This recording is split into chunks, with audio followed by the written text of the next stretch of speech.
you have to understand that we have to assume we will get the best version of what they are and what they're capable of. And so with that, we've got to be on our game, and it really is about yourself and it's about the details, Elbow, forearm, he's going to be down. The result of the play is a touchdown. The flag that was thrown on this was picked up.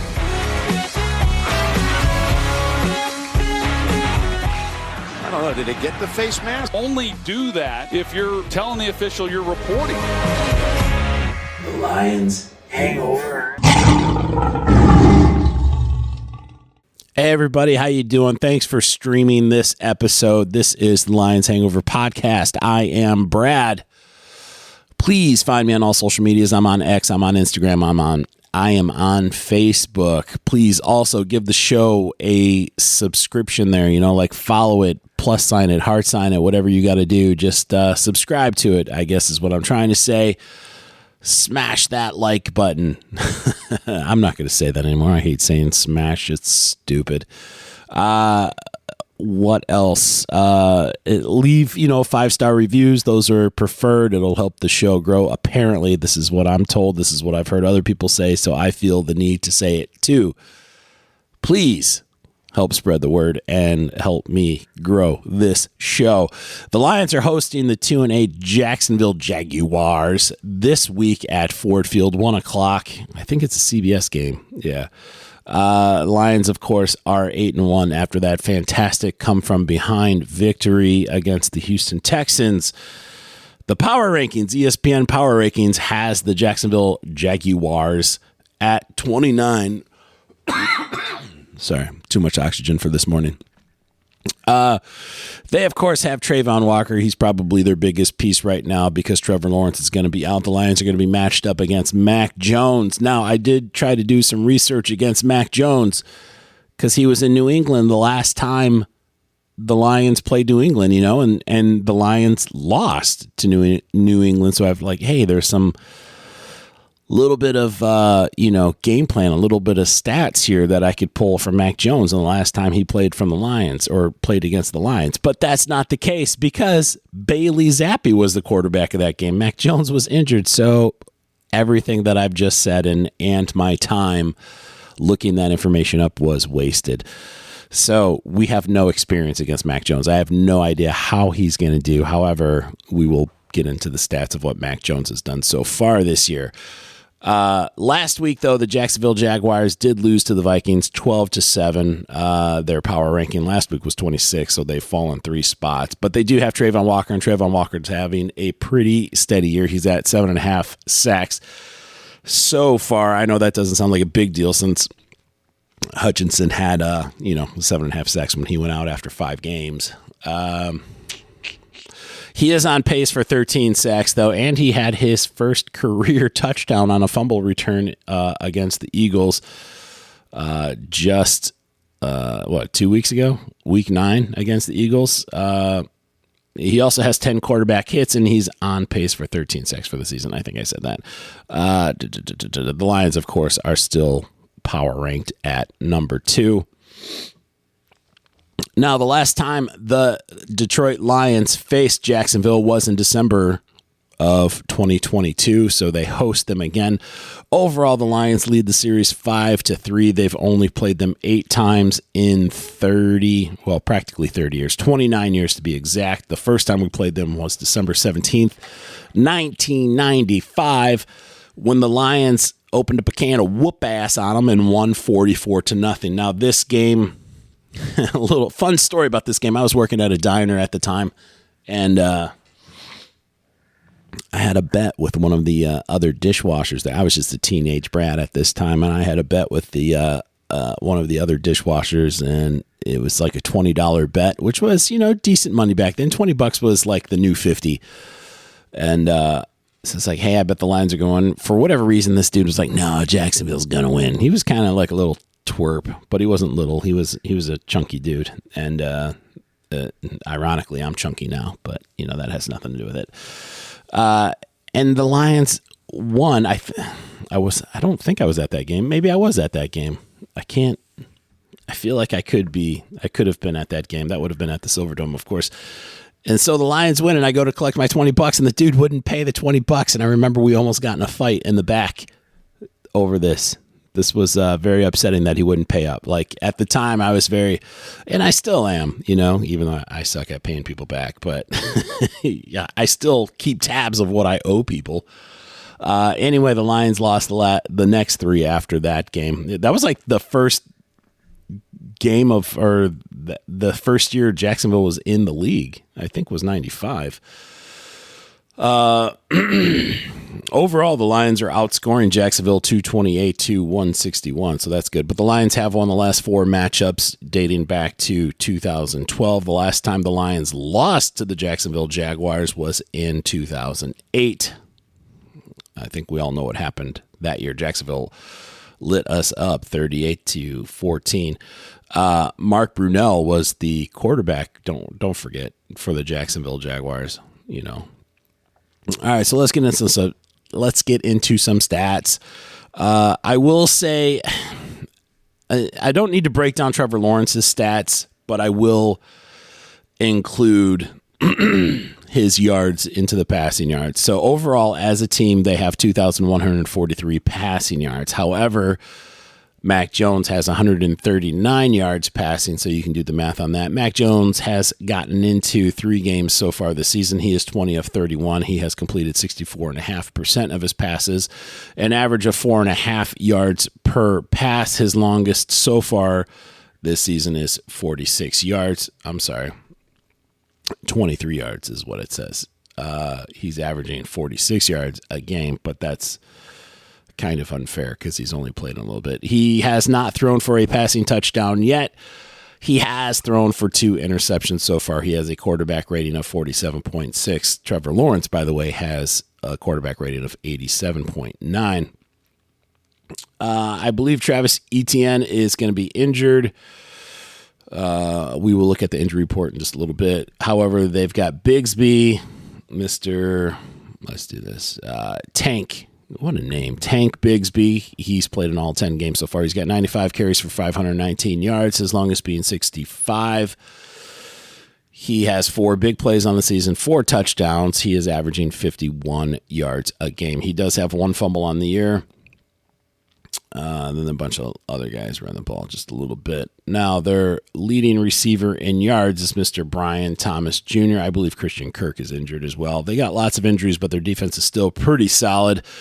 But Thomas Jr. has 37 receptions on 56 targets for 607 yards. He has 5 touchdowns on the year. He's averaging 60 yards a game. So he's going to be their biggest threat as far as the passing game goes. Their tight end, Evan Ingram, he's pretty solid. He's got 31 catches on the year for 263 yards, 1 touchdown as well. Lots of receivers on this team. Lots of people with a couple catches, on the year. I don't think this is all right. Let's just cover up the defense first too. Devin Lloyd leads the team with 74 tackles. Ventrell Miller is in second place with 66 tackles. Let's get to the good stuff, though. Sacks, Trayvon Walker, 7.5 sacks on the year. And then Mr. That's the wrong one. Okay. Josh Allen. Josh Allen of Jacksonville, not Josh Allen of Buffalo. Josh Allen of Jacksonville. He has 5 sacks on the year. Then there's a couple guys with 2 and 1. So those are their 2 leading pass rushers. Both edges, Hines Allen and Walker, they combine for 12.5 sacks on the year so far. Let's see how many interceptions they have. Okay.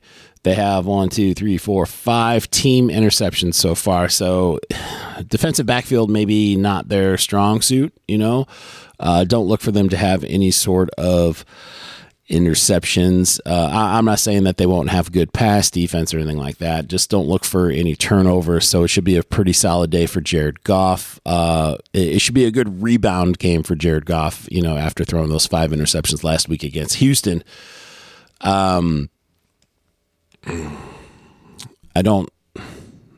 Mac Jones, though, he does have the tendency right now to throw interceptions. So hopefully Kirby Joseph, Brian Branch, Carlton Davis, they should be able to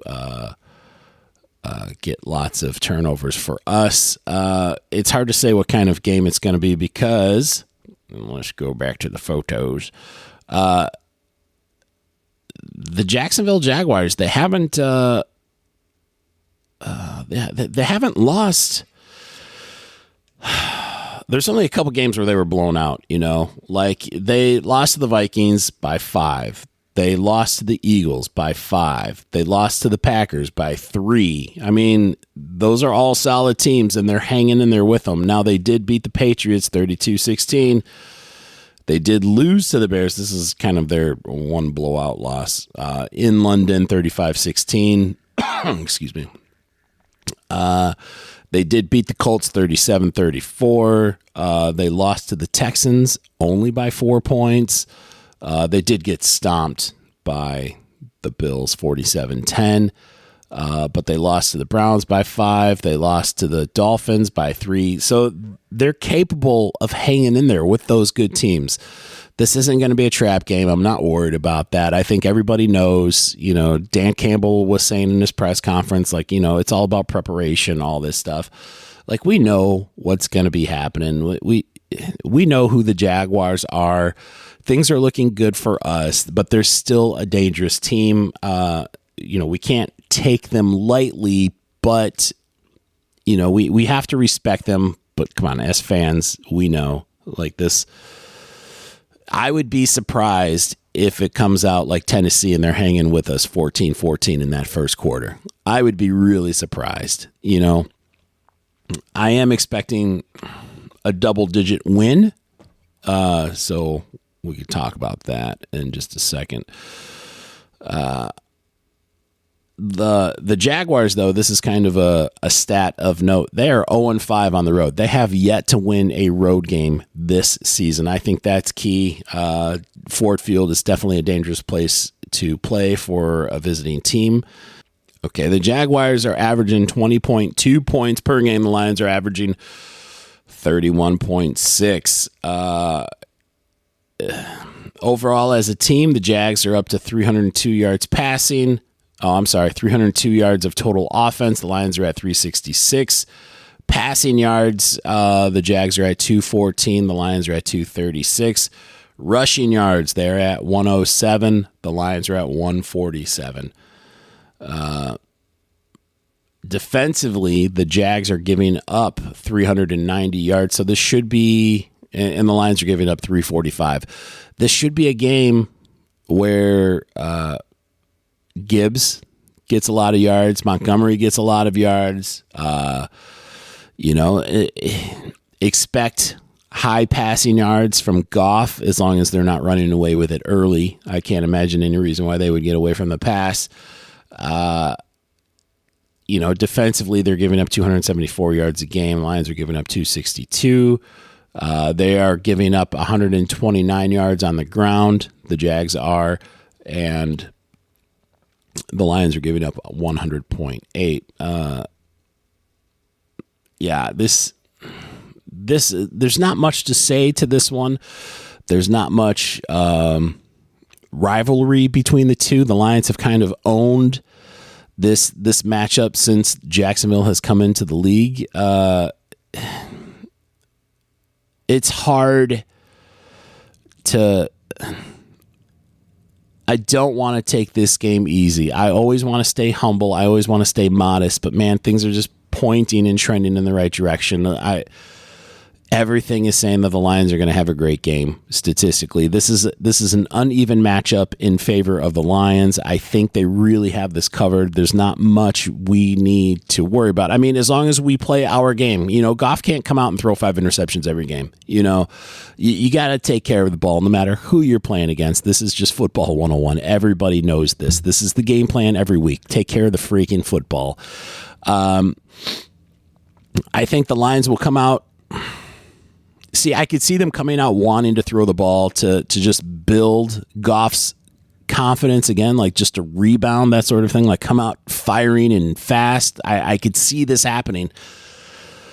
And unfortunately, I feel like this is the Lions' weakness is their pass game. And I don't mean that as an insult, but we know based off of the 9 games we've seen the Lions play so far this season, they have success when they establish the run first, and then the pass game complements it. This is our strength. This is when Goff has no pressure. This is when Goff, he makes those accurate throws. This is when he's got those high accuracy games. Is when we run the ball first, let Gibbs, let Montgomery, Knuckles, and Sonic, let them eat.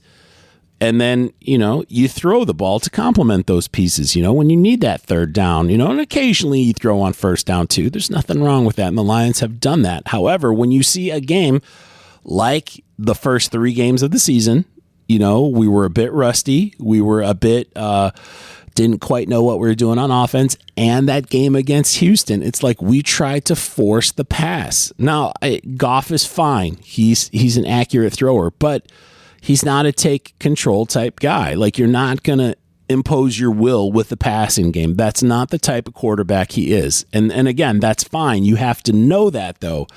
And you get into a situation like last week, where you're trying to force the pass game down their throat, and you're going to throw 5 interceptions. 3 of them really his fault. And I know they're saying that Jameson Williams ran the wrong route. I have issues with that as well. Not on Jameson Williams. Still, can't you just take a quick look down the field and be like, this dude's nowhere near the ball? Like that sort of thing. Like I don't know. Maybe it's the lack of my football intelligence, I guess. I just don't understand. Like, I've never thrown the ball once where I wasn't looking, okay, he's going to be here, so I should throw the ball here. I've never just blindly thrown the ball down the field, and I know that's part of the NFL magic and stuff, and I should be able to do that. I mean, that's why I'm not a quarterback. So, but anyway, like I was saying, as I regress, if you try to force the pass, you're going to get into some trouble. I think that's where the Jaguars are going to be able to hang with you a little bit. So just run the ball, pass when you need to. You're still going to get those passing yards.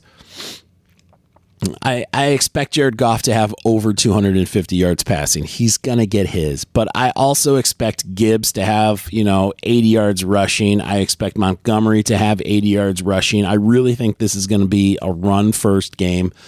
The Lions are going to be able to do it. I do feel like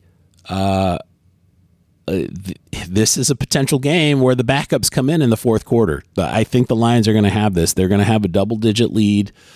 The potential blowout alert. Hopefully the Lions keep it exciting with big plays, because those sometimes, not so much this year, but sometimes those blowouts, they get a little bit boring. But I don't see that being the case, and I love those blowouts, especially after last week. I just want something where we don't have to worry about it. The Lions are averaging 31 points a game. The Jaguars are averaging 20 points a game. I think an 11-point spread is reasonable, so let's see what that over-under is. Okay, right now the Lions are favored by 13.5. I think that's kind of reasonable. I would have gone with 11. I would have said bet the over on the 11. But I feel like the Lions could cover the spread even at 13.5. I think the Lions could easily win by 2 touchdowns. Jacksonville does have the potential to keep it close, like we were seeing, like I was calling out. They were only losing by 4 or 5 points against those other good teams. Now, the Lions, you beat the teams you're supposed to beat and you do it decisively, without a doubt. And the Lions have done that this year. The Lions have not just scraped by the teams. Like, the Lions don't play at the level of their opponent. A lot of teams play at the level of their opponent, where it's like, a good team is coming in this week. We're going to try harder, Oh, this week is a little bit easier, so we're not going to try as hard. So the games end up being closer than they need to do. The Lions haven't done that this year. And that's where I sort of feel like this is where they're favorites to get to the Super Bowl. The Lions are playing at their level every week. Now, they get called classless sometimes from former politicians and crap, or butthurt players, from Green Bay. But if you don't want us to score, stop us. Like, that's it. If you don't like it, suck it up. You are a professional. The Lions are just going to call plays. Believe it or not, every single play in the NFL could be a touchdown if executed properly. That's the whole idea of the game. Every single play is meant to get a touchdown. That's how it goes. So, it's not like the Lions are throwing it deep, in these big games and stuff. They're not. You just haven't been able to stop them. The Lions are just running and throwing regular pass routes. I think the Lions are going to win. I will say 33-14. 33-14. That almost 20 points, man. 19 points. That's what I feel like. It could be more than that. I don't know how much the Jaguars are going to score. I really don't know. After seeing our defense perform last week against Houston, it was such a dominating performance. I've never seen Brian Branch play so dominantly. We're getting Zadarius Smith. He's coming this week. We have very little injuries. Oh, that's one thing I haven't covered yet. It's just this injury report. Okay, Laporta is probably going to be out. He hasn't practiced all week. Taylor Decker should be feeling better. Malcolm Rodriguez should be feeling better. Broderick Martin should be feeling better. Ifeatu Melifonwu, he was a full participant Wednesday, but he was limited participant Thursday. So I hadn't heard if he was moving backwards or not, like if he had some sort of a setback. However, the good news is Emmanuel Mosley was a full participant again in practice Wednesday and Thursday. I'm not exactly sure when he will be making his return, but I have to think it'll be relatively soon. Let me get to the Jacksonville practice report. Yeah, Trevor Lawrence is out. He possibly could be out for the season. A lot of these guys are questionable, though. Trevor Lawrence is the only one that's really out. I heard Etienne was out, but I'm not seeing him on the injury report. So Tank Bigsby is questionable with an ankle injury. They've got some offensive linemen. Josh Allen is questionable with a shoulder injury. I think this is just late in the season sort of a thing. Tank Bigsby did not practice though, so he's probably out. So maybe I heard Bigsby was out and Etienne was going to take over. I'm not sure. We will have to find out, I guess. But it doesn't look good for Tank Bigsby. So Travis Etienne, he's got to step it up if he's going to play. I'm not seeing him listed on the injury report, though. That's the part that I'm struggling with because I heard he was injured. Okay, maybe my information was wrong. So don't look for Trevor Lawrence. Don't look for Tank Bigsby. That's it. Everybody else is questionable, and we will find out at game time. Other than that, I don't know what else to say. 33-14. Go Lions. It should be a good game. Should be a fun game. Should be a relaxed game. It should be a game we definitely deserve after that Houston game. And I love that Houston game. I mean, 98% of that game I was pissed, but ultimately the result is good. So that's how I will remember it, is as an exciting game. So thanks for listening, everybody. I've been Brad. This has been the Lions Hangover Podcast, and I will see all of you guys after the game on Sunday. All right, take care.